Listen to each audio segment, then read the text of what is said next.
let's just start with the one that lost the GOAT. I think that's a good place to start because Agreed. I think when Nick Saban retired in that moment on that Wednesday, we would have said, we don't know what the hell's going to happen. This is very up in the air. Since then, Kalen DeBoer has been hired. He's gone through a spring. There's been a spring transfer portal season, the end of the winter transfer portal season. And I got to tell you, Cody, like the return of Caden Proctor sort of was the tipping point for me. And, you know, I went up to Tuscaloosa, talked to some people. Sure. I don't think the drop-off is there at all. Like Alabama, for me, the ceiling is national title. The floor is 9-3. I can't find more than 3 losses.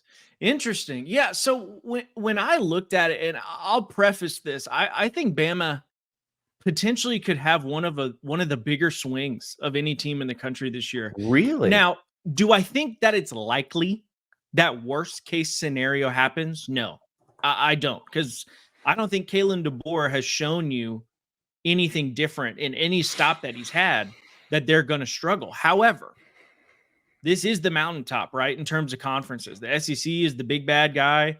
Yeah. And I think that they will start 2-0. No issue, right? I think Wisconsin early is actually kind of scary. Week 3, you know, Luke Fickell's no slouch in his own right. And, you know, you still need to see DeBoer and Milroe on the same page. And I think week 3 on the road at Wisconsin is a reasonable test. And I'm just giving you worst case here, right, Andy? Yeah. Now here's worst. And we should explain our methodology here. Sure. Because for my floor, I did not do if everything goes bad, like everybody gets food poisoning before every game. I didn't do that. So for example, the reason I have Alabama's floor so high is because of Kalen DeBoer's history. So what I basically did with most of the teams when I was doing the floor is I just sort of split the 50-50 games. Sure. If that's the case, I totally see that. I can understand that. Now, I will say Wisconsin could be a test, especially going there. But here's the thing that I don't know that people realize. They're going to be tested a week earlier by USF. Alex Golesh's team is going to be pretty good. They were vastly improved last year. Now, look, the Alabama USF game last year, you can throw that out. That was Nick Saban and company saying, you guys wanted to see Tyler Buckner? Okay, here's Tyler Buckner. So that doesn't necessarily count in the calculations here. But I do think this will be a fairly good team running that offense that gave the old Nick Saban defense some trouble when it was run at Tennessee by Alex Golesh. I think they will be all right. And I actually think they'll be right with Wisconsin. Then you get Georgia coming to Tuscaloosa. And that's where you decide whether it's going to be the ceiling situation. Because if they can beat Georgia, then they can beat anybody. But I struggle because, like, if they lose 3 games, what 3 games are we talking about? It's like, are we talking about Georgia, Tennessee, LSU, Georgia, Tennessee, Auburn, Georgia, Tennessee, Oklahoma? Yeah, that's kind of what I was looking at too. And I think, to your point, I think the Georgia Tennessee game are the 2 that I think you almost put in chalk that they're going to have a tough time in. I think those are tough games regardless. Yeah. But as you kind of head down the schedule too, I think the one that kind of throws me off in there, and I know it's a long shot, right? So that's work. This is almost working in the opposite direction. I think that Iron Bowl is going to be tough.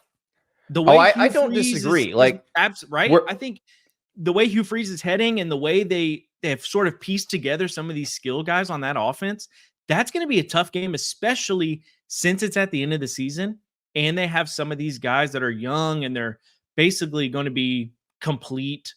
They're going to complete that freshman year and they'll be on the back end of their freshman season. They'll have some experience. That last game of the year is where things, I think, turn from a 10-win season to a 9-win season. He should have beaten them last year.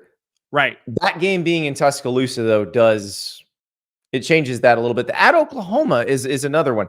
But I will tell you, with Auburn, everywhere I see Auburn on somebody's schedule, particularly at Auburn, right, For the floor, I'm giving that a loss to the team that is going to Auburn, because if Auburn is good, you're going to lose that game, for most teams. For the record, is not a wild statement. There is a world in which Auburn is good, and I think people are sort of sleeping on that fact. Yeah, but I mean, I look at Alabama and what they bring back. It doesn't feel like they lost a ton off a team that was, let's be real here, maybe a play away from winning the national title. Would they have beaten Washington had they played? I think they probably would have. They should have beaten, they should have beaten Michigan. If the snap gets back to Milroe in a timely fashion, they probably do beat Michigan. So I think this is a team that should be coming into the season expecting to compete for a national title, expecting to go deep in the playoff. It's hard to imagine them not being in the playoff because you're talking 3 losses there. Yeah. And I think to your point, it's one of those deals where, are we really going to sit here and bet against a Heisman finalist paired with Kalen DeBoer? I just don't see that ending up in a team that loses more than 2 games in a regular season and doesn't end up in a playoff. I just don't see it. Yeah. All right, we're gonna move in a slightly different. Well, actually, before we do that, what is your floor for Alabama? Because you said your floor was a little bit different than mine. I think it could be 7-5. I think that's what the absolute disaster, bottom is. Bottom is 7-5. I think Wisconsin is that sneaky one in week 3. You could end up losing to Georgia and Tennessee. That's 3 losses. Missouri, LSU, Auburn. Missouri, LSU, Oklahoma. Auburn, Oklahoma. You could split those. And I think that's where you sort of say, oh gosh, we are in a different tenure of Alabama football. And I think Tuscaloosa basically feels like the sky is falling. But again, that is literal doomsday scenario. I can't. That's the thing. I couldn't go that far. I struggled to go that far, and I actually, because of the randomness of how this works. Because it's funny. I always laugh when people do the play out the whole schedule thing. Sure. And they just for each conference they give each team all the wins in the non-conference, so that everybody looks good at the end. Yeah. But it's not going to be that way. It's also not going to be as bad as we possibly think. There may be one team where the bottom absolutely falls out, but it's pretty rare. Agreed. All right, we're gonna go to another team that is in a very different place than Alabama. But first, I got to tell you about Rowback. So happy that our friends at Rowback are back with us. RHOBACK.com.